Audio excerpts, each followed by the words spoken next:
On Thursday, October 20th, singer Rebecca Loebe performed at the Fireside Cafe.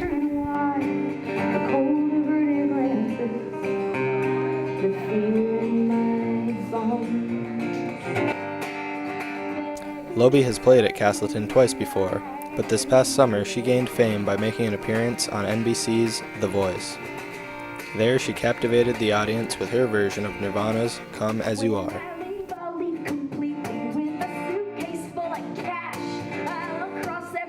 Benefit that I got from The Voice, and this is something that I would not have seen coming, is that I have been just extremely happy at every show I've played since then. I mean, I've always loved performing. I've never had too much of a stage fright issue, but there have definitely been shows that intimidate me or big festivals that I have played recently that might have really scared me a year ago, but those two performances I did on The Voice were the scariest things I've ever done.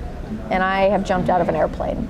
So that environment is just so stressful and judgment-based that since then every show I've played has just been a joyous experience of people coming together to share music, share art, enjoy creativity, and really, connect versus sort of the scary entertainment industry judgment that I came up against on The Voice. The Atlanta native enjoys playing her own music most. She describes it as post-brontosaurus indie folk crunk.